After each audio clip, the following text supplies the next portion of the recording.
जा ना. केले ओके.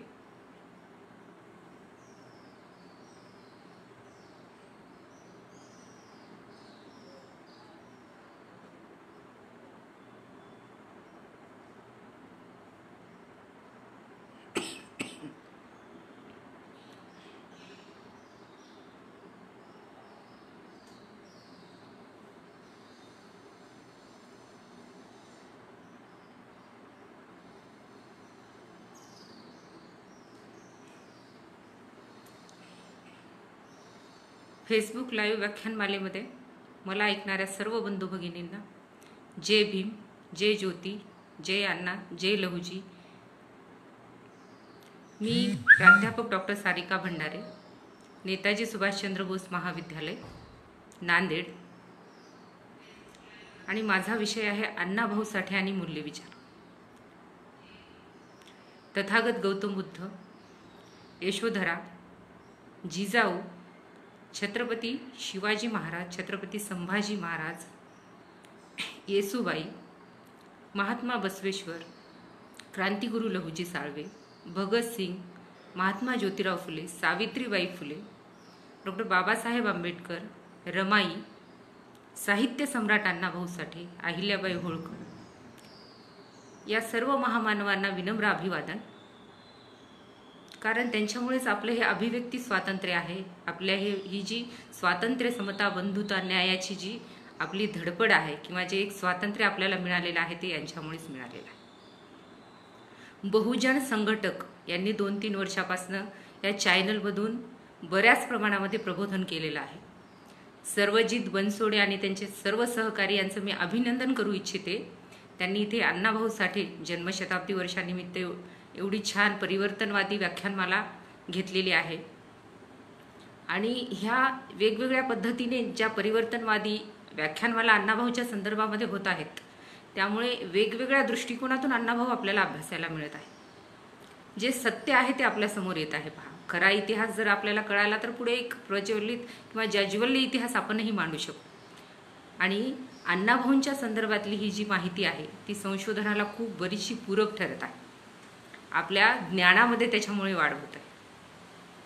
तर या सर्वच पुरोगामी संघटनांचं आणि बहुजन संघटकला मी परत एकदा धन्यवाद देऊ इच्छिते की त्यांनी मला इथे आमंत्रित केलं, मला बोलण्याची संधी दिलेली आहे.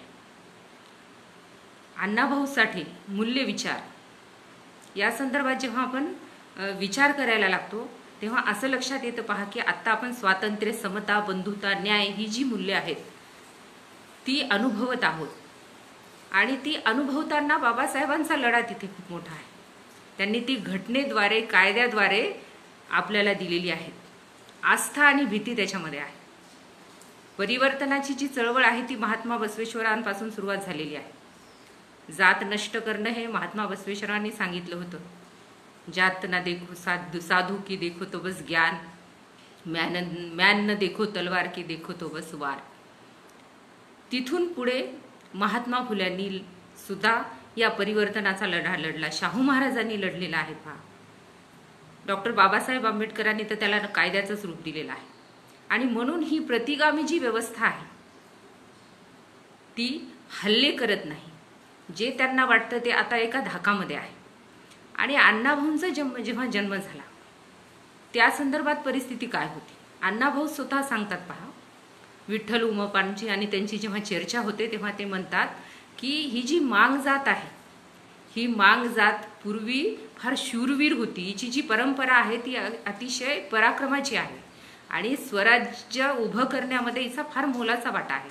आणि इंग्रजांना अशी भीती वाटते की यांचं राज्य ही उलथवून लावेल, लोकांना देशभक्तीसाठी ही प्रेरित करेल.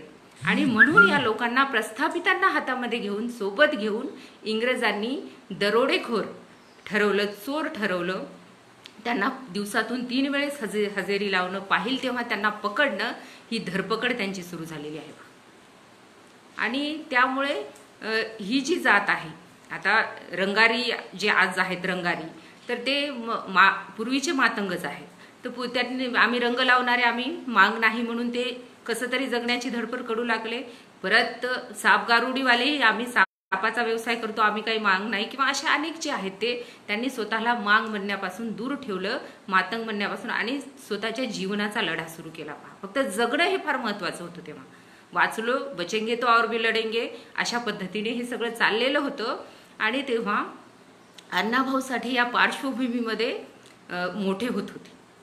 अण्णाभाऊ मोठे होत असताना शाळेचा प्रसंग तर आपल्याला माहिती आहे. गुरूंचं कसं असतं पहा, की आपल्याला योग्य शिक्षक मिळाला तर आपल्या जीवनाची जी दिशा आहे ती योग्य मार्गाने चालत असते. महात्मा फुल्यांना खूप चांगला गुरु मिळाला. त्यांनी छत्रपती शिवाजी महाराजांचं चरित्र त्यांना वाचायला दिलं. ते वाचून महात्मा फुले भारावून गेले. त्यानंतर मानवी हक्काच्या संदर्भामध्ये पुस्तक वाचायला दिलं आणि ज्योतिबांनी इथल्या अस्पृश्य, शोषित स्त्री आणि शूद्रांचे मानवी हक्क मिळवण्यासाठी आयुष्यभर लढा दिलेला आहे.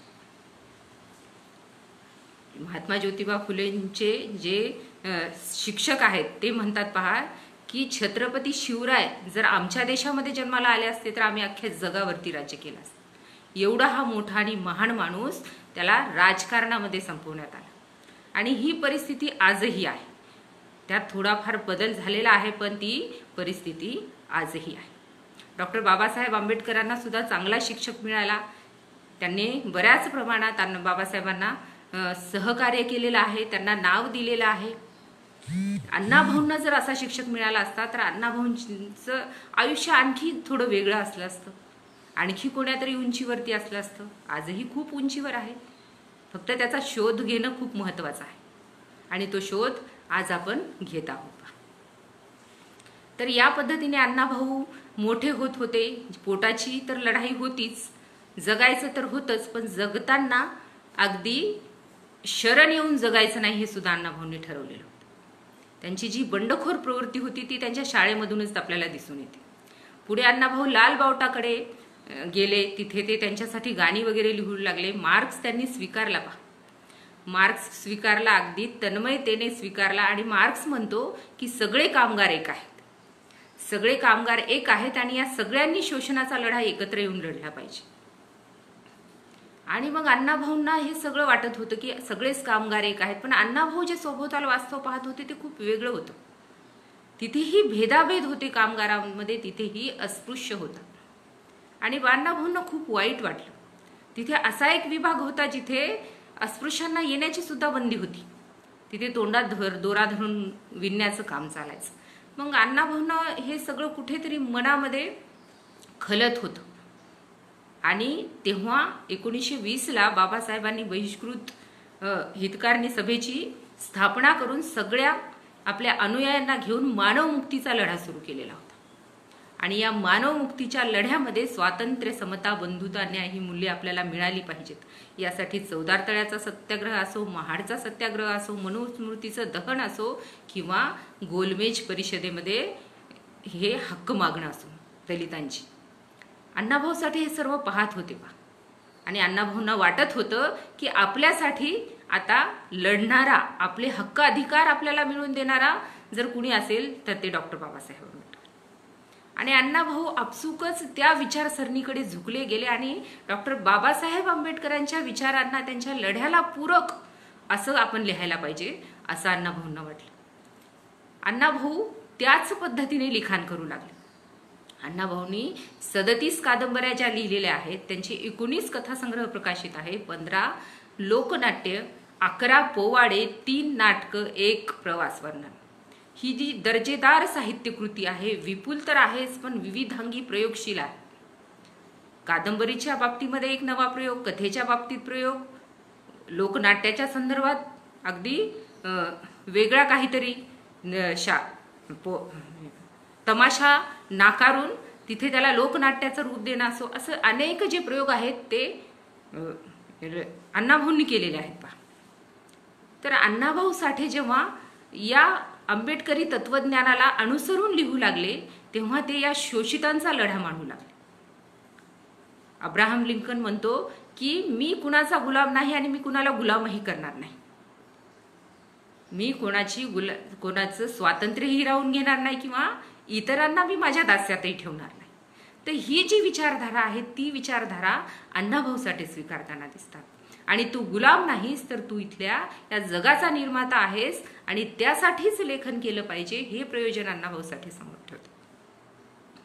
आणि म्हणूनच अण्णाभाऊ जे जे लिहितात ते या 18 पगड जाती जमातींना, म्हणजे जी जात आतापर्यंत आपल्याला शुल्लक कुठेतरी दास्यत्वाचं काम करताना, मोलकरणीचं काम करताना, कसलं तरी चरित्रहीन किंवा घरगड्याचं काम करताना दिसत होती, तिला त्यांनी नायकत्व बहाल केलेलं आहे.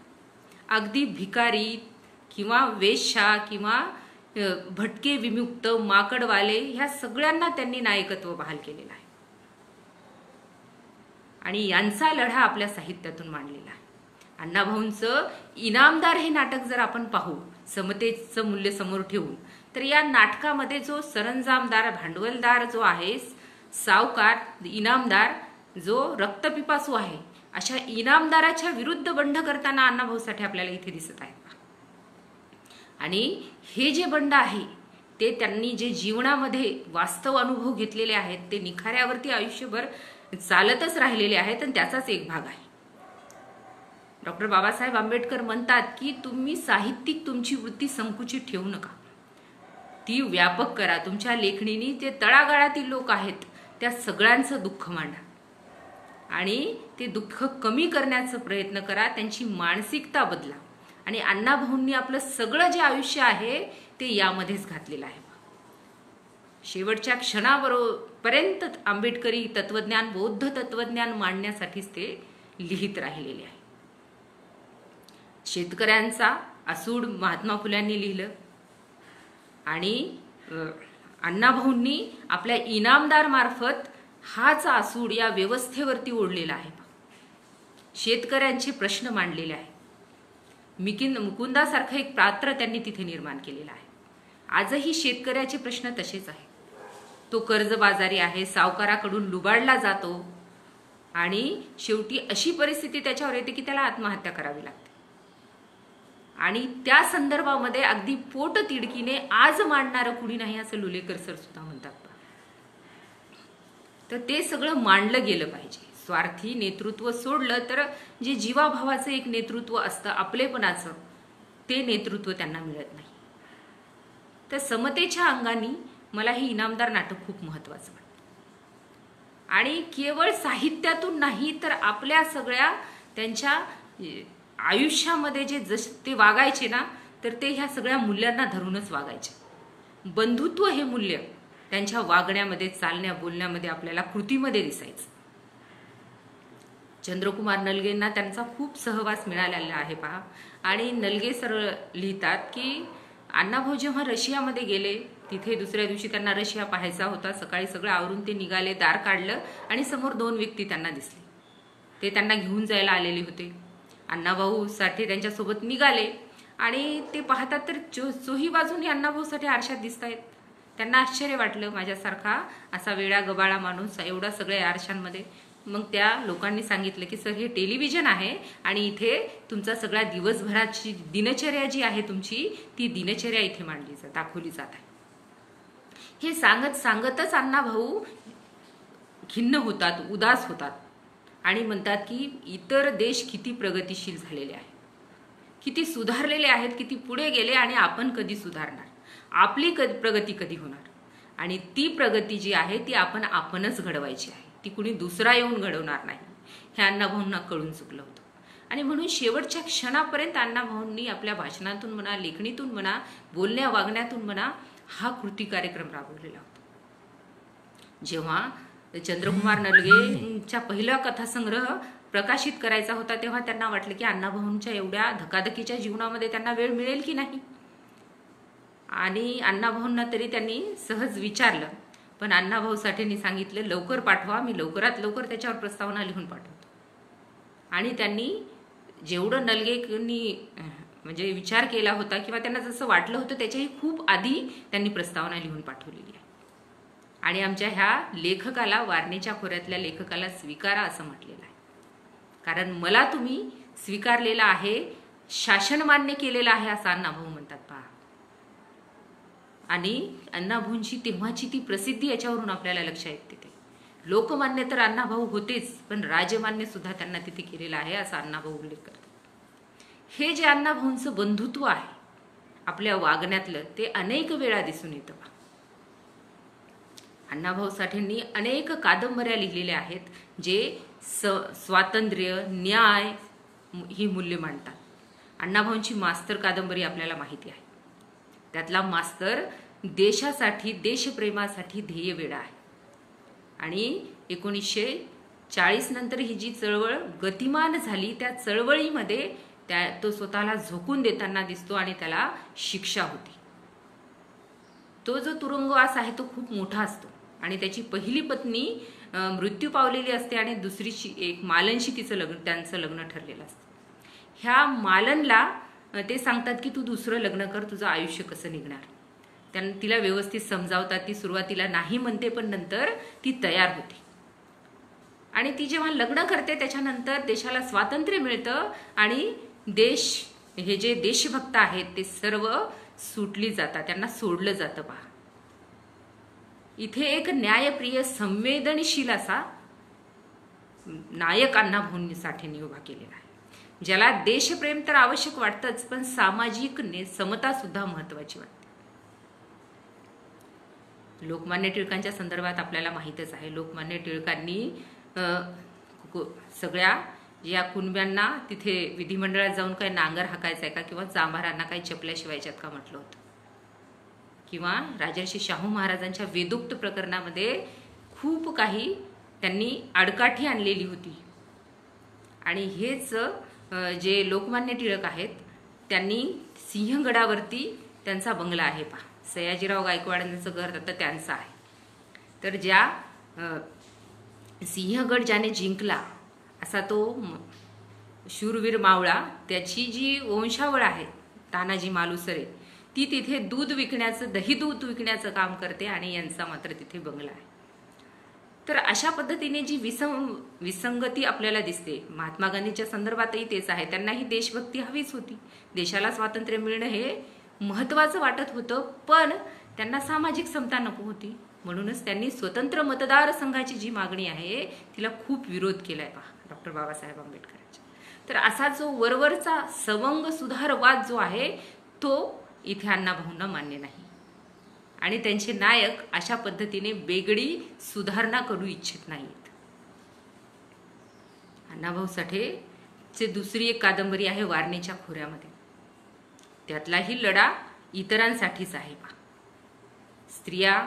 स्त्रियांच्या संदर्भामध्ये तर खूपच गुलामी आहे. आजही काही ती संपलेली नाही.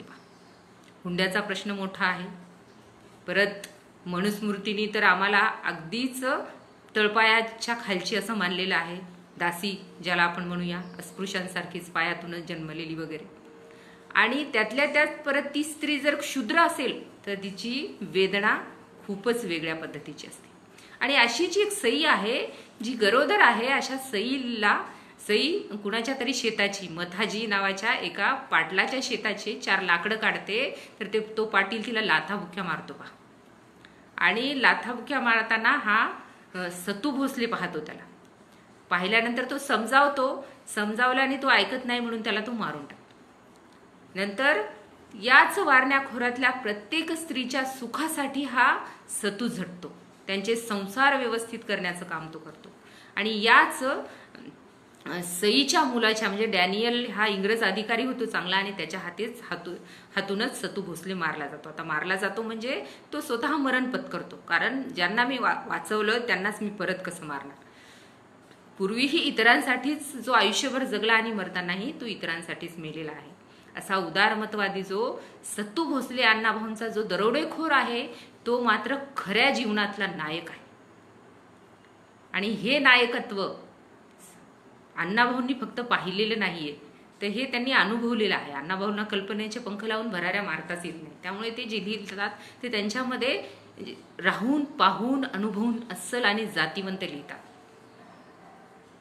अण्णाभाऊ साठेंच्या अनेक कथा सुद्धा या संदर्भात महत्वाच्या आहेत. पहा, स्वातंत्र्य किंवा न्याय हे मूल्य पेरणाऱ्या ज्या आहेत, त्यांची सापळा नावाची जी कथा आहे, असं म्हटलं जातं पहा की अण्णाभाऊसाठी जातीयतेचा जो लढा आहे तो अण्णाभाऊंना दिसला नाही, आपल्या भोवतालची दुःख दिसली नाहीत, आणि अण्णाभाऊ कुठल्या तरी कल्पनेच्या जगातच वावरले असेही म्हणणारे काही लोक आहेत. तर अशा लोकांनी अण्णाभाऊ समजूनच घेतला नाही, वाचलाच नाही. अण्णाभाऊंच्या कितीतरी कथा, कादंबऱ्या, लोकनाट्यामध्ये या स्त्री शूद्रांचं दुःख आलेलं आहे. आणि अशीच ही एक सापळा कथा आहे जिथे डॉक्टर बाबासाहेब आंबेडकरांच्या प्रेरणेमुळे सगळा दलित समाज जागा झालेला आहे. आणि तो मेलेली गुरेढोरे ओढायला तयार नाही, कारण बाबासाहेब म्हणतात आता तुम्हाला मेलेली गुरेढोरे ओढायची नाहीत, तुम्हाला स्वच्छ राहायचे, तुम्हाला आपलं चारित्र्य जपायचे, स्वतःला माणूस म्हणून तुम्ही स्वतःकडे पाहिजे. आणि ही जी जाणीव आहे, आत्मशोधाची जाणीव या लोकांमध्ये आलेली आहे. म्हणून हरिबा आणि त्याची सगळी जात मंडळी गावातली मेलेली गुरढोरं ओढायला नकार देतात. पण गावाच्या हे सोयीचं ठरणार नाही, कारण गाववाल्यांनाच ती ओढावी लागतील ना. मग त्यानंतर काय, यांना विरोध, यांना वाळीत टाकणं सुरू होतं. त्यांची जी जनावरं गायरानावरती जातात तिला पकडून कोंडलं जातं, त्यांना दंड लावला जातो, सगळंच त्यांचं सहकार्य नाकारलं जातं. पूर्वीही कोणतं सहकार्य होतं, पण जे होतं तेही नाकारलं जातं. जगणंच त्यांचं मुश्किल केलं जातं. हरिबा खूप त्याला त्रास होतो या गोष्टीचा. तो कोर्टामध्ये केस करण्यासाठी म्हणून तालुक्याला जातो आणि तिथे गेल्यानंतर ते जे गायरान आहे ते गायरान तो विकत घेतो. तिथे लिलाव चाललेला असतो गुरवांचा आणि त्यांच्याकडून तो 500 रुपयामध्ये ते गायरान विकत घेतो आणि नंतर त्याच पद्धतीने या प्रस्थापितांची गुरढोरं सुद्धा तो कोंडतो पहा आणि त्यांचे डोळे उघडतो. जशास तसं केल्याशिवाय त्यांना तरी कसं कळणार. आणि मग त्यांनाही कळतं की बाबा तुम्हालाही स्वतः स्वातंत्र्य आहे, तुम्हालाही जगणं हे तुम्ही तुमच्या पद्धतीने जगू शकता. बाबासाहेब म्हणतात की स्वातंत्र्य समता कुणी कुणाला वाटू शकत नाही, ती जन्मतः ज्याला त्याला मिळालेली आहे आणि ती ज्याचा त्याचा हक्क अधिकार आहे. आणि हा जो न्याय आहे तो हरिबा मिळवताना आपल्याला दिसतो स्वतःच. अण्णाभाऊ साठेंनी अनेक लोकनाट्याच्या बाबतीत जी क्रांती केलेली आहे, पठ्ठे बापूराव वामनदादा कर्डक आहेत, त्यांनी जलशांच्या माध्यमातून सामाजिक क्रांती करण्याचं, डॉक्टर बाबासाहेब आंबेडकरांचा विचार पेरण्याचं काम केलेलं आहे पहा. बाबासाहेब आंबेडकर सुद्धा त्यांना म्हणायचे की वामनदादा कर्डकांचा एक जलसा जो आहे तो माझ्या 100 भाषणांचं काम करून जातो. विठ्ठल उमपांनीही आंबेडकरी तत्वज्ञानचा प्रचार करण्याचंच काम केलेलं आहे.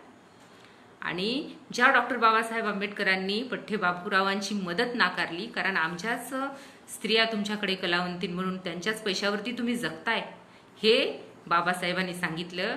तोच जो विचार आहे तो अण्णाभाऊंनी आपल्या लोकनाट्यामध्ये स्वीकारलेला आपल्याला दिसतो पहा. आणि त्यातली जी स्त्री आहे, स्त्रीची मस्करी आहे किंवा गवळण आहे, ती अण्णाभाऊ बाद करताना दिसतात. तिथे गणामध्ये ते कुठेच गणपतीचं स्तवन करत नाहीत, तर अण्णाभाऊ तिथे मायभू आणि छत्रपती शिवाजी महाराजांचं स्मरण करतात. तिथे ते हरिश्चंद्र तारामतीची जी कथा आहे ती नाकारताना दिसतात. आणि तिथे जनसामान्यांचे जे प्रश्न आहेत ते अण्णाभाऊ साठे मांडताना आपल्याला दिसतात. असा क्रांतिकारक बदल ते या लोकनाट्यामध्ये करतात आणि तमाशाला एक प्रतिष्ठा प्राप्त करून देतात. तिथे त्या लोकांच्या पोटापाण्याचा प्रश्न सोडवतात.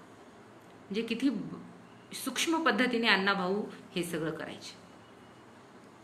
अण्णाभाऊ साठेंची दुसरी एक उपकार्याची परतफेड नावाची एक कथा आहे पहा समतेच्या संदर्भामध्ये. तर या कथेमध्ये तर अण्णाभाऊंनी खूप प्रश्न मांडलेत. असे तर आपल्या सगळ्यांनाच आता माहीत आहे.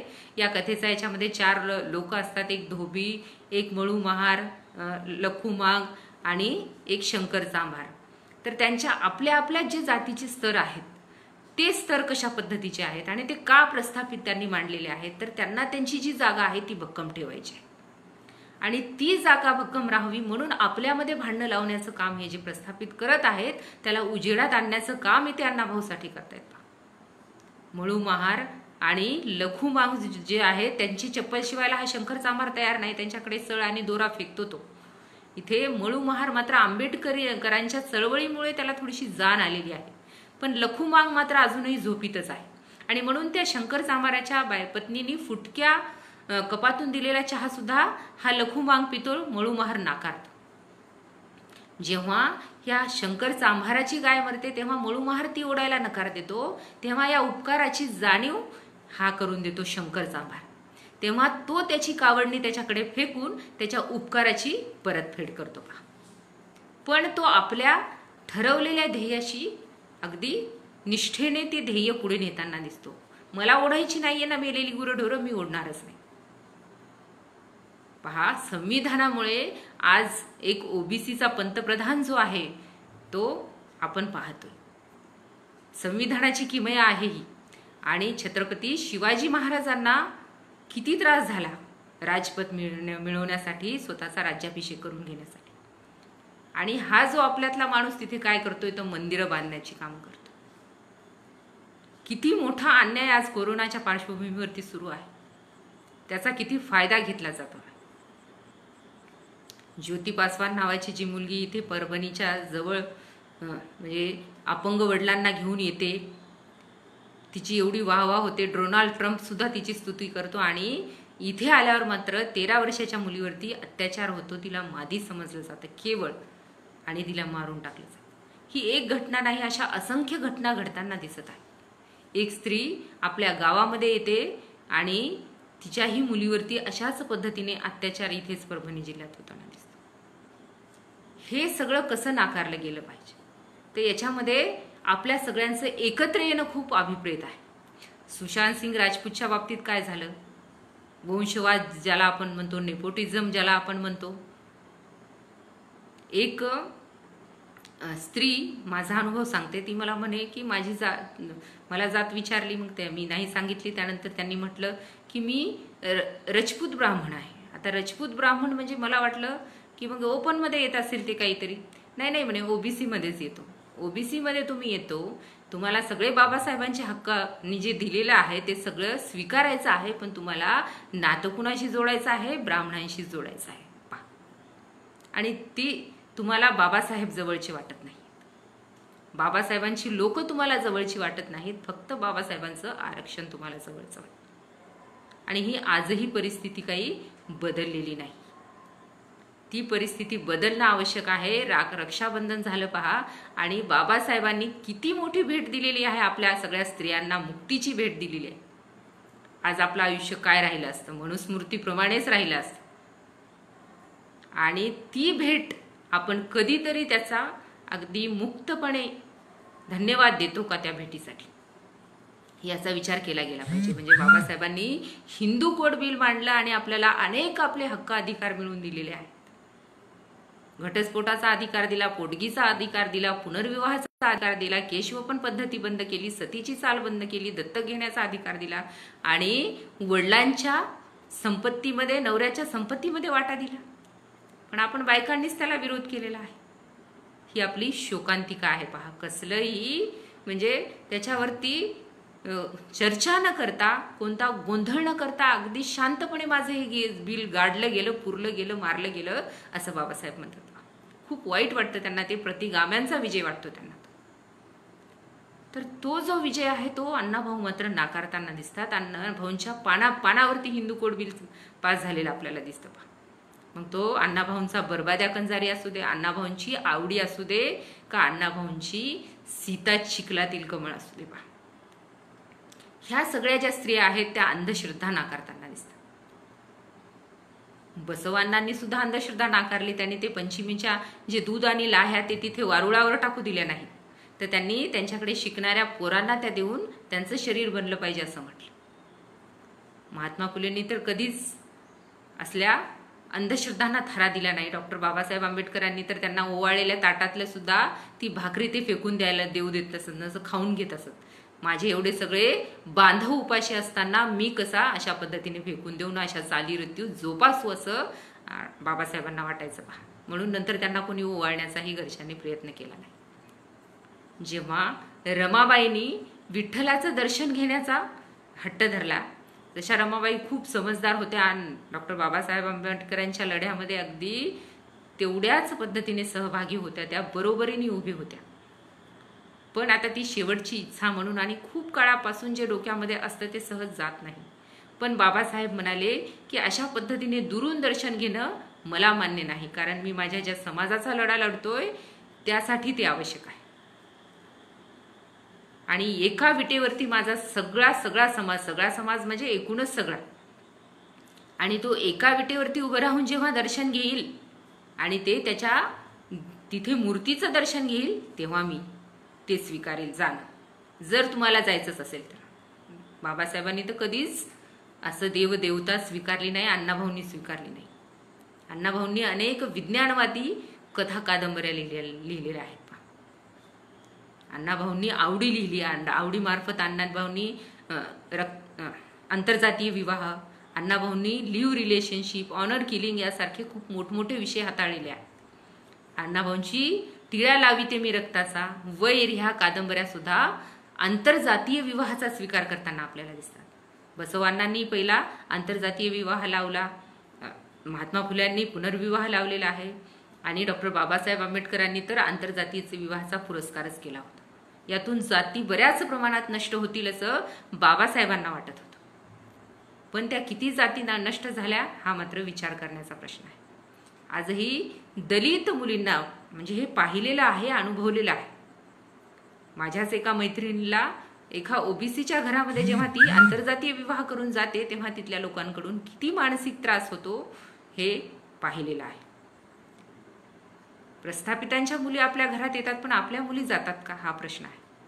आणि प्रस्थापित कशा पद्धतीने लग्न करतात, लव्ह मॅरेज ज्याला म्हणतो आपण, ते अगदी पोटजातीतली जातीतली आपली मुलगी पाहून करतात. आमचा बाप आणि आम्ही मध्ये नरेंद्र जाधवांच्या वडील नरेंद्र जाधवांना प्रश्न विचारतात पहा, जेव्हा नरेंद्र जाधव दुसऱ्या आंतरजातीय विवाहाची परवानगी त्यांच्या वडिलांना मागतात, तेव्हा ते म्हणतात की तुझ्या आंतरजातीय विवाहाचं मला काहीच घेणं देणं नाहीये किंवा मला त्यातून काही त्रास नाहीये, तू कर, माझी परवानगी आहे, पण आपल्या मुलींचं काय, त्यांच्या हक्क अधिकाराचं काय. आणि तो प्रश्न आजही तिथेच उभा आहे, तो काही खूपसा बदललेला नाही. तर असे खूप सारे प्रश्न अण्णाभाऊंनी मांडलेले आहेत. अण्णाभाऊंनी आवडी जी आहे ती अतिशय मोठ्या घरातली, चौगोलीच्या घराण्यातली ही मुलगी आहे आणि ती धनाजी रामोशावर प्रेम करते आणि त्याच्यासोबत अगदी बिनधास्त राहते. तिच्या भावाला हे पटत नाही, तो दुसऱ्या एका पाटलाशी तिचं लग्न लावून देतो, अगदी श्रीमंत, त्याला फेफरं वगैरे येत असतात, ते सुद्धा आवडीला जमत नाही. हा मानसिक त्रास ती सहन करत नाही आणि ती परत या धनाजी रामोशाकडे राहायला येते आणि तिथे त्याच्या मुलाला सुद्धा जन्म देते. सैराट नावाचा चित्रपट आता आला, पण अण्णाभाऊंनी 70-80 वर्षापूर्वी हा विषय, अगदी क्रांतिकारी विषय मांडलेला आहे आपल्यासमोर. सैराट आपण डोक्यात घेतला असता तर आता इथून पुढे तरी तशा घटना घडणार नाहीत, पण त्या घडतच राहणार, कारण आपण असे विषय डोक्यात घेत नाही आणि ते घेतले गेले पाहिजे. अण्णाभाऊ साठेंनी च्या विज्ञानवादी कादंबऱ्यामध्ये किंवा कादंबऱ्या तर खूप आहेत, विज्ञानवादी कथा आहेत, मर्याईचा गाडा आहे, डोळे आहे किंवा बरबाद्या कंजारी आहे, आणखी त्यांची चिखलातील कमळ ही कादंबरी, ह्या सगळ्या ज्या आहेत त्या विज्ञाननिष्ठ मूल्याचा पुरस्कार करणाऱ्या कथा कादंबऱ्या आहेत. प्रत्येकामध्ये एक वेगळा विचार अण्णाभाऊंनी मांडलेला आहे. आणि अण्णाभाऊ पृथ्वी शेषाच्या मस्तकावर नाही, दलित साहित्य संमेलनाचं उद्घाटन विवेचन करताना अण्णाभाऊ साठे म्हणतात की पृथ्वी शेषाच्या मस्तकावर तरलेली नाही, तर ती आमच्या दलित श्रमिकांच्या तळहातावर तरलेली आहे. आणि इथल्या या भूमीतल्या लोकांच्या नावावर ते सातबारा करताना दिसतात. इथल्या लोकांची, ती दलित श्रमिकांची भूमी आहे, इथले जे मूल निवासी आहेत, इथले जे नागवंशी आहेत त्यांची ती आहे, बाहेरून आलेल्या कोण्या लोकांची ती नाहीये. आणि बाबासाहेब जेव्हा म्हणतात की मला मातृभूमी नाहीये, महात्मा गांधींना स्वतंत्र मतदारसंघाची मागणीची जी चर्चा असते तेव्हा म्हणतात की मला मातृभूमी नाही, कारण इथे आत्ता आमच्या जगण्याचा एवढा मोठा प्रश्न आहे की आमचं जगणं म्हणजे जनावरापेक्षाही वाईट आहे.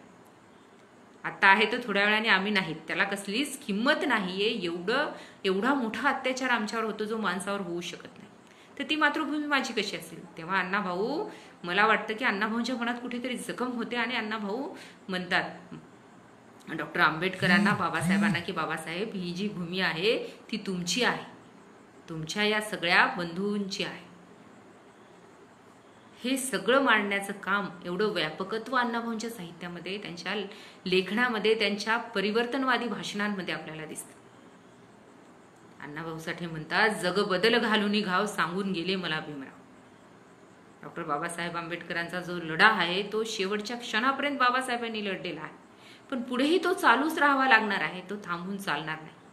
आणि म्हणून अण्णाभाऊ म्हणतात की हा जो लढा आहे तो पुढे नाही, असं बाबासाहेब मला म्हणत आहे.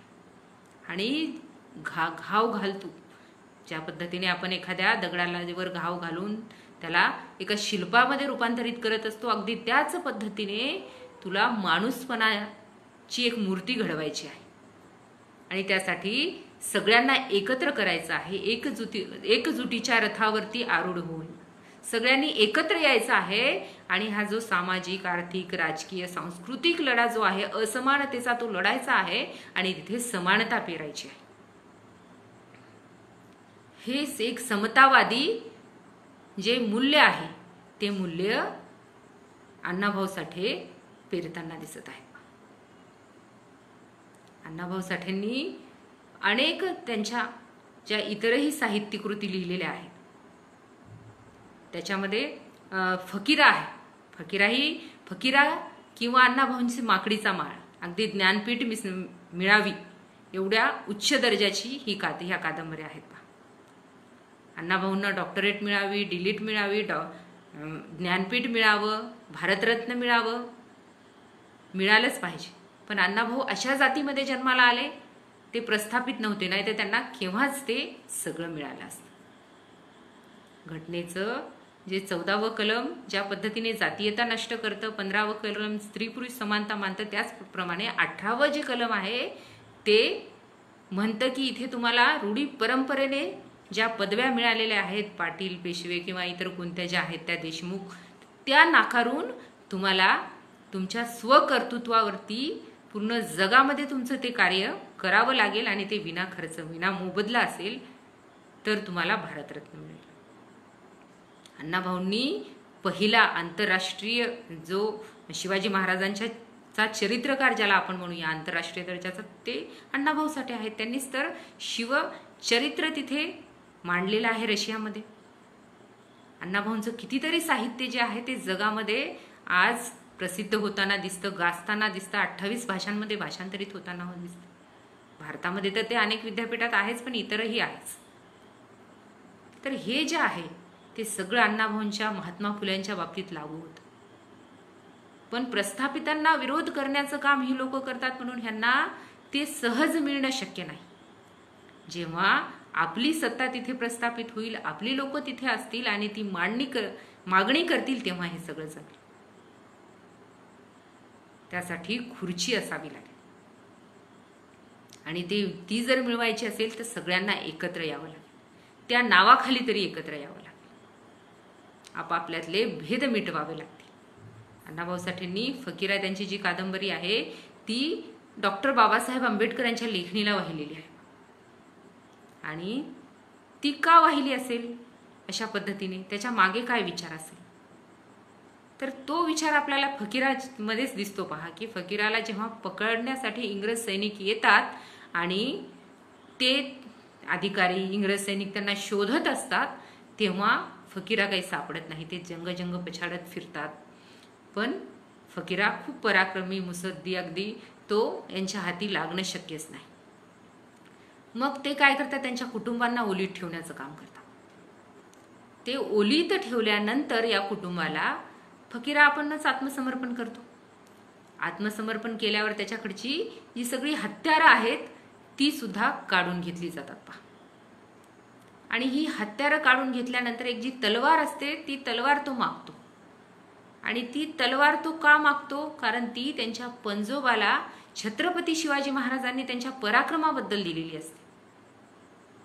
आणि हा जो पराक्रम आहे तो त्या पंजोबापासनं फकीराकडे आलेला असतो आणि फकीराकडून तो जो पराक्रम आहे तो पुढच्या पिढीकडे जाणं आवश्यक आहे. शिवाजी महाराजांनी त्यांच्या पराक्रमाची जी आठवण आहे ती सतत त्यांना राहिली पाहिजे, यासाठीच तर तलवार दिली असेल. मग त्यांचा माणूस आज झोपलेला आहे याची शोकांतिका अण्णाभाऊ साठेंना वाटते. ती जी तलवार आहे ती शाहू महाराजांकडे पुढे जाते आणि त्याचं लेखणीचं रूपांतर होऊन ती बाबासाहेबांकडून अण्णाभाऊ साठेंकडे येताना दिसते. फुले शाहू आंबेडकरी तत्वज्ञान ते मांडताना दिसते. समतेचा लढा ते लढताना दिसते. अण्णाभाऊंच्या प्रत्येक ओळीमागे एक विचार होता, तो समजून घेतला पाहिजे. त्यांच्या एका पुस्तकावरती संशोधन होऊ शकतो. त्यांचा जो खरा इतिहास आहे तो पुढे येऊ शकतो. महामानवांच्या संदर्भामध्ये सततच आपल्याला चुकीचा इतिहास सांगितला गेलेला आहे. त्यांचं विद्रुपीकरण केलं गेलेलं आहे. लहानपणापासून आपल्याला शाळेत कुठं शिकवलं गेलं, आपल्याला शाळेमध्ये टरपलं मी खाल्ली नाही शेंगा तर मी उचलणारच नाही हेच तर शिकवलं गेलं. आपल्याला छत्रपती शिवाजी महाराजांचा इतिहास कुठे शिकवला गेला, खरा इतिहास. आपल्याला अण्णाभाऊ कुठे शिकवला गेला, डॉक्टर आंबेडकर कुठे शिकवले गेले, महात्मा फुले कुठे शिकवले गेले. क्रांतीचे जनक ज्या सावित्रीबाईंनी अंगावरती शेण दगड सगळं सहन करून आमच्यासाठी एक अतिशय छान मऊ अशी पायवाट तयार करून ठेवली. तो लढा कुठे आहे सावित्रीबाईंचा, तो आम्हाला दिसत नाही. आणि हे जे महामानवांचं विद्रुपीकरण करण्याचं जे काम केलं गेलेलं आहे ते आपल्याला संपवायचं आहे आणि ते संपवलं गेलं पाहिजे. अण्णाभाऊंनी सुद्धा म्हणजे परवाच एका व्याख्यानामध्ये अतिशय विद्वान वक्ता त्यांनी सांगितलं की पहा की 1900 जे ये आजादी झुटी है देश की जनता भुकी आहे 1946ला अण्णाभाऊंनी मोर्चा काढलाच नाही. कारण त्यांच्या मुलींना ते भेटले आणि त्यांनी सांगितलं की त्या दिवशी आदल्या रात्री ते आमच्यासोबत गेटवेवर ऑफ इंडियावरती छानपैकी मौज मस्ती करत होते, लेकरांसोबत आनंदाने राहत होते. मग दुसऱ्या दिवशी मोर्चा कुठे काढणार त्याची कुठे नोंदही नाहीये पहा. अण्णाभाऊंच्या शेवटाविषयी जे बोललं जातं ते अगदी तसं नाहीच आहे. तर ते अगदी चांगल्या लोकांच्या सहवासात राहायचे. आपल्यालाही माहिती आहे अण्णाभाऊ हे अष्टपैलू कलावंत होते. त्यांनी त्या नावावरती किती काही कमवलं असतं, पण ते ध्येय वेडवेडे होते, कबीरासारखे होते. ऐसे लिखो कि कोई न बोले झूठ और ऐसी जगह बैठो कि कोई न बोले उठ, कुछ लिखना है तो ऐसा लिखो. असं असे अण्णाभाऊसाठी होते. त्यांनी चित्रपटांमधून काम केलेलं आहे, त्यांनी पारितोषिक मिळवलेले आहे. ते खूप मोठे कलावंत होते, तत्वज्ञ, साहित्यिक, कवी. अण्णाभाऊसाठी इप्टाचे ते अध्यक्ष होते आणि या इप्टा या संघटनेमार्फत अनेक जी मोठी प्रस्थापित मंडळी त्यांच्या कॉन्टॅक्टमध्ये होती. त्यांच्या त्या इप्टामार्फत संघटन होतं त्यांचं. त्याच्यामध्ये बलराज साहनी, राज कपूर किंवा नरगिस, गुरुदत्त, सुनील दत्त अशी सगळी दिग्गज मंडळी त्यांची मैत्री होती त्यांच्याशी. त्यांची अण्णाभाऊंचं जे लिखाण आहे त्या लिखाणातून त्यांना किती काही पैसा मिळवता आला, पण या कशाचाच उपयोग त्यांनी प्रसिद्धीसाठी केला नाही. पहा, अण्णाभाऊ कधीच कुणाच्या वळचणीला गेले नाहीत. अण्णाभाऊंना कधीच प्रसिद्धीचा हव्यास नव्हता. ते स्वतः सुद्धा कधी आपली प्रसिद्धी आपल्या साहित्यामधून मांडताना दिसतात, कधीच नाही. जीवनाकडून मृत्यूकडून जीवनाकडे हे ते आत्मचरित्र लिहिणार होते, पण त्याआधीच मृत्यूने त्यांना आपल्या कवेत घेतलेला आहे. पण जेव्हा जिथे जिथे लिहिण्याची वेळ आली, रशियाच्या प्रवास वर्णनामध्ये पहा किती गौरव झाला अण्णाभाऊंचा रशियामध्ये. म्हणजे रशियन रत्न हा पुरस्कारही तिथे अण्णाभाऊंना दिला जाईल, पण आपण मात्र झोपलेलेच असू. इथे जो गौरव व्हायला पाहिजे तो तिथे होताना दिसतो. तिथे एवढा मान सन्मान अण्णाभाऊंचा झाला, पण अण्णाभाऊंनी त्याचा कुठेच उल्लेख केलेला नाही, खूप जास्त नाही, जुजबी अगदीच. त्याच्यावरूनच आपण ओळखून घ्यायचं की अण्णाभाऊंनी जे प्रसंग घटना मांडलेले आहेत त्या घटनेमधूनच लक्षात येतं की किती मान सन्मान अण्णाभाऊंना तिथे मिळालेला आहे. म्हणजे अण्णाभाऊंच्या साहित्याची जी उंची आहे, स्टॅलिनग्राडचा जो पोवाडा आहे, ती किती तिथल्या लोकांसाठी तो किती जीवाभावाचा आहे. तिथल्या कामगारांचं, तिथल्या शोषित, तिथं कुठं झोपडपट्टी दिसते का, कामगार दिसतात का, तिथे शोषण आहे का माणसाचं, हेच अण्णाभाऊसाठी तिथे पाहत होते रशियामध्ये. तिथे कुठेच त्यांना तसं काही दिसलं नाही. अगदी सुखी समृद्ध असा माणूस त्यांना दिसला आणि खूप आनंद वाटला त्यांना. आणि हे सगळं वाटल्यावर शेवटी आपल्याला हेच वाटतं ना की हा आपल्याही देशात घडलं पाहिजे, हे आपल्याही समाजात घडलं पाहिजे, ही क्रांती आपल्याही बाबतीत झाली पाहिजे आणि ती आपणच पुढे होऊन केली पाहिजे, असं ते आपल्या माणसांना सततच सांगत आहे. अण्णाभाऊंकडे एक असा विचार होता की तो विचार त्यांना कधीच गुलाम होऊ देत नव्हता. कोणाच्या वळचणीला जायची गरजच त्यांना पडत नव्हती. अण्णाभाऊंनी अगदी मनाच्या गाभाऱ्यातून म्हणा, अगदी प्रामाणिकपणे प्रत्येकाला आपलं मानलेलं आहे. कॉम्रेड दत्ता डांगेंना तर ते गुरुस्थानी मानत, लेखनाचं प्रयोजन मानत. पण पुढे या कम्युनिस्ट चळवळीचा जेव्हा इतिहास लिहिला गेला तेव्हा कॉम्रेड डांगेंनी मात्र अण्णाभाऊंचा उल्लेख केलेला नाही. अशी कशी तुमची संकुचित चळवळ आहे? चळवळ ही व्यापक असली पाहिजे. चळवळीच्या निमित्ताने प्रत्येक माणूस एकत्र आला पाहिजे. आपण आता जे ऑनलाईन अण्णाभाऊंच्या संदर्भामध्ये परिवर्तनवादी जे विचारसत्र घेत आहोत, चर्चासत्र सुरू आहेत किंवा ह्या व्याख्यानमाला सुरू आहेत, त्या काय फक्त लाईव्ह किती लोक आहेत, किंवा किती जणांनी व्ह्यू केलेला आहे, किती पाहिलेला आहे, का माझ्या व्याख्यानाला एवढे जण होते, त्याच्या व्याख्यानाला कुणीच नव्हतं असंच आहे? तेवढ्यापुरतीच ही चळवळ आहे का? एखादा माणूस कार्यक्रम घेतोय तर त्याच्या कार्यक्रमामध्ये तुम्ही सगळ्यांनी एकत्र येऊन सहभागी झालं पाहिजे का त्याचा कार्यक्रम फेल व्हावा म्हणून तुम्ही प्रयत्न केले पाहिजे? इथेच जर तुमची चळवळ थांबत असेल तर लक्षात घ्या, समाजासाठी तुम्ही काय कराल? अण्णाभाऊंनी हे केलं का? कधीच केलं नाही. अण्णाभाऊंना जे वाटलं ते त्यांनी लेखणीमधून मांडलेलं आहे. अण्णाभाऊ जे जगले ते सगळ्यांचे होऊन जगलेले आहेत. जननायक, विश्वनायक, कितीतरी बिरुद त्यांना कमी पडतील. आणि आपला हा लढा सुद्धा आपण आता तिकडे नेला पाहिजे. आपण एखाद्या महामानवाला आपला आस्थेचा विषय करावा, अस्मितेचा विषय करावा का त्याच्या तत्वाच्या विचारांचं पूजन करावं किंवा कशा कृतीशील पद्धतीने आपण त्याला स्वीकारावं? डोक्यावर फोटो घेतला तर ओझं होतं पाहतेच. मिरवणुका काढतो ना आपण, आणि तोच विचार जर डोक्यामध्ये तुम्ही घ्याल तर त्याचं ओझं होणार नाही. तुमच्या डोक्यातला गंज जो साचले पण आहे तो बाजूला होईल, ते बाजूला होईल.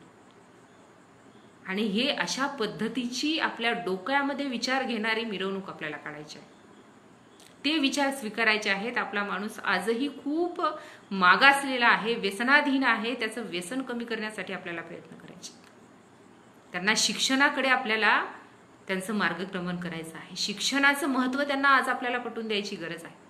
त्यासाठी सगळ्यांनी एकत्र येण्याची गरज आहे. देणारे खूप आहेत, पण एक असा माणूस पाहिजे जो अगदी विश्वासार्थतेने हे सगळं करेल. 10-20 रुपये जरी तुम्ही सगळ्यांनी एकत्र येऊन जमवले तर ते खूप जास्त होते, पण ते मी माझ्या घर बांधण्यासाठी किंवा इतर कामासाठी वापरणार नाही, हे लक्षात घेतलं पाहिजे. तिथे प्रामाणिकपणा आवश्यक आहे संघटनेमध्ये, आणि ते संघटन आवश्यक आहे. आणि ते संघटन जर होत असेल तरच खऱ्या अर्थाने या सगळ्या गोष्टींना अर्थ आहे. मातंग समाजात अतिशय म्हणजे सकाळी तोंड बघावं अशी लोक आहेत. असं म्हटलं जातं एकीकडे आणि एकीकडे त्यांना जमिनीमध्ये गाडलं जातं, त्यांना संपवण्याचा प्रयत्न केला जातो. शूरवीर परंपरा त्यांची आहे म्हणून. मुक्ता साळवे निबंध लिहिते, सांगते त्याच्यात दुःख काय आहे. पेशवाईमध्ये किती अनेक अन्याय अत्याचार, सगळी मनुस्मृती पेशवाईमध्ये कायदा होती पहा. आणि ही जी मनुस्मृती कायदा होती आणि त्या कायद्यामुळेच अनेक अन्याय अत्याचार तिथे अस्पृश्य लोकांवरती, स्त्रियांवरती होत होते. त्यांचं जगणंच नव्हतं. ज्या पद्धतीने ही मुक्ता सांगते आपल्याला की अगदी त्या तालमीसमोरून जरी अस्पृश्य माणूस गेला तरी त्याचं डोकं छाटण्याचं काम केलं जायचं. त्याच्या डोक्याचा चेंडू आणि त्या तलवारीचा दांडू करून खेळलं जायचं. शेंदूर पासून जमिनीत गाडलं जायचं. लघुशंका जरी एखादा माणूस चुकून तिथे अस्पृश्य करत असेल, तिकून प्रस्थापित आला तर त्याला लिंग छाटण्याचा अधिकार मनुस्मृतीने दिलेला आहे. अशा भयानक ज्या रूढी प्रथा परंपरा आहेत. पहिल्या बाजीराव पेशव्याला मस्तानीपासून झालेलं मूल जे आहे समशेरा, याची मुंज करण्यासाठी ब्राह्मणांनी अट ठेवली की शूद्रांच्या गळ्यात मडकं आणि पाठीला झाडू अडकवा. पेशव्यांनी ते स्वीकारलं, कारण त्याच्याकडे विचार हा नव्हताच. त्याला मनुस्मृतीच त्याच्यासाठी सर्वस्व होतं, वेद उपनिषदच त्याच्यासाठी सर्वस्व होतं. केशवपनासारखी घाणेरडी प्रथा, विद्वान शेवटचे अत्याचार, हे सगळं पेशवाईत सुरू झालेलं आहे. म्हणून तो महात्मा फुल्यांचा लढा हा खूप क्रांतिकारक आहे. अशाच विद्वान, अन्याय अत्याचार झालेल्या विद्वांसाठी बालकाश्रम ही लोक काढतात.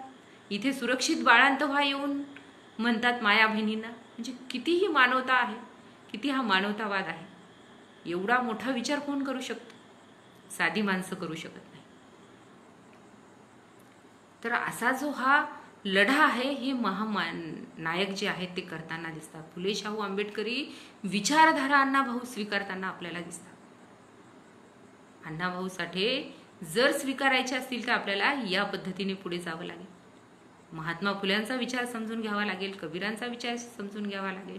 छत्रपती संभाजी महाराजांच्या बाबतीत काय झालं? स्वतःच्याच लोकांनी राजकारण करून मारून टाकलं वतनासाठी. ते पडलेले जे तुकडे होते ते सुद्धा कुणी घ्यायला तयार नव्हते. जे आज आमचा संभाजी म्हणतात ती लोक, आमचा शिवाजी म्हणतात ती लोक. देशमुख भीत होते औरंगजेबाला किंवा ज्यांनी हे सगळं षडयंत्र घडवून आणलं त्यांना. पण महाराजांच्या माणसांनी ते एकत्र केलं हे शेव. त्याला शिवून त्याला अग्नी देण्याचं काम केलेलं आहे. वडू बुद्रुकला त्याची समाधी आहे ती सगळी. म्हणजे हे जे राजकारण आहे ते थांबलं पाहिजे. आपल्या देशाची, आपल्या समाजाची प्रगती व्हायची असेल तर हे आपले जे महामानव आहेत त्यांना आपण पेरलं पाहिजे, ते विचार पेरले पाहिजे. आपण पीक घ्यायचं तर धान्य पेरतो एखादं वर्ष, पुढचीचं नियोजन म्हणून 10 वर्षाचा विचार करायचा असेल तर वृक्ष लावतो पहा. आणि जर तुम्हाला पिढ्यानपिढ्यांचा विचार करायचा असेल तर तुम्ही तिथे काय करत असता, विचारांची पेरणी करत असता. आणि अशा विचारांची जी पेरणी आहे ती पेरणी ही महामानव करताना दिसते. आपलं संविधान, ज्या संविधानावरती आपण जगत आहोत, ज्या संविधानामुळे एवढं मुक्त आपण बोलत आहोत, ते संविधान 1 जानेवारी आता 18ला परवा जंतर मंतरवरती त्याला अग्नी देण्यात आला, जाळण्यात आलं. त्या संविधानामुळे तुमच्या आमच्यासारखे जे अधिकारी झालेले लोक तिथं होते, पोलीस लोक होते, पण कुणाची म्हणण्याची हिंमत झाली नाही, प्रश्न विचारण्याची हिंमत झाली. भिडेसारखा माणूस म्हणतो पहा, म्हणजे आजचं स्टेटमेंट आहे भिडेचं की रामाला मिश्या होत्या आणि त्या मिश्यासहितच मंदिर झालं तरच मी होऊ देईल. भिडेसारखा माणूस स्टेटमेंट करतो की आंबे खाल्ल्यानी मुलं होतात पराक्रमी वगैरे. ते हे काय चाललेलं आहे? मनुस्मृती समोर ठेवून बाबासाहेबांनी संविधान लिहिलं असं भिडे म्हणतो. हे भिडे एकबोटेसारखी माणसं समाजामध्ये दुरी, भेदभाव पेटवण्याचं काम करतात. आणि त्यांच्यासोबत असणारी जी माणसं आहेत ती आपलीच आहेत, लक्षात घ्या. त्यांचे अनुयायी आपल्यापैकीच आहे. आज बहुजन समाजामध्येच खूप अंधश्रद्धेचं, पूजा, व्रत, वैकल्याचं थोतांड माजलेलं आहे. ब्राह्मणांच्या, प्रस्थापितांच्या, आता प्रस्थापित काही ब्राह्मणच राहिलेलं नाही. ज्याच्याकडे सत्ता आहे, संपत्ती आहे आणि स्वार्थ खूप जास्त आहे, तो सगळाच प्रस्थापित आहे. तर या प्रत्येक प्रस्थापिताकडे या बहुजन समाज, हा जो बहुजन समाज आहे त्याच्यामध्ये खूप मोठी अंधश्रद्धा या प्रस्थापितांच्या पोटात जात आहे, पण बहुजन समाजाच्या ओठावरच आज जात आपल्याला दिसते. ही खूप विचार करण्याची बाब आहे. काही दिवसातच आपलं आरक्षण संपून जाईल, कारण नोकऱ्या तर आता संपलेल्याच आहेत. 2012-13 पासून जागेच निघत नाहीत. त्या नोकर भरतीच त्याच्याही पूर्वीच बंद झालेली आहे वाटतं, मला तर वाटतं 2008 पासूनच काहीतरी. मग त्या आरक्षणाचा उपयोग काय आहे? तर आपल्या सगळ्यांना अशाच पद्धतीने काहीतरी आपलं एक ध्येय ठरवावं लागेल, एकत्र यावं लागेल. आणि एकत्र येताना ह्या सगळ्या परिवर्तनवादी संघटना त्याच्यामध्ये खूप मोठी महत्त्वाची भूमिका बजावतील. असे जे बहुजन संघटक सारखे जे चॅनल आहेत ते मोठी भूमिका बजावतील आणि आपल्या विचारांना, आपल्या सगळ्यांना एकत्र आणण्याचं काम ते करतील. आणि ते सतत त्यांनी करत राहावं. पानसरेंना, दाभोळकरांना, इथे कुलबर्गींना मारलं जातं, कारण विद्रोह पेरत असतात ही लोक, माणसांना झोपेतून जाग करत असतात आणि म्हणून त्यांना इथे संपवलं जात असतं. पण ते अशा कोणत्याही गोष्टीला थारा देत नाहीत. शेवटच्या क्षणापर्यंत ते आपली लढाई चालू ठेवतात आणि ते आपल्यासाठी प्रेरणास्थान ठरतं. अण्णाभाऊंनीही शेवटच्या क्षणापर्यंत आपली ही लढाई चालू ठेवलेली आहे. आपला जो विचार आहे तो शेवटच्या क्षणापर्यंत ते पेरत राहिलेला आहे आणि तो विचार आम्हाला आज स्वीकारायचा आहे. या महामानवांच्या विचारांना आपल्याला पुढे न्यायचं आहे आणि त्यासाठी सगळे आपण एकत्र येऊया, एवढीच एक आशा बाळगते. आणि मी आपल्यापेक्षा खूप लहान आहे आणि चुकून जर काही बोलून गेले तर क्षमस्व. तुम्ही ह्या बहुजन संघटकनी इथे मला बोलण्याची संधी दिली त्याबद्दल त्यांचे धन्यवाद. आपणही सगळ्यांनी मला ऐकून घेतलं त्याबद्दल आपले सुद्धा धन्यवाद.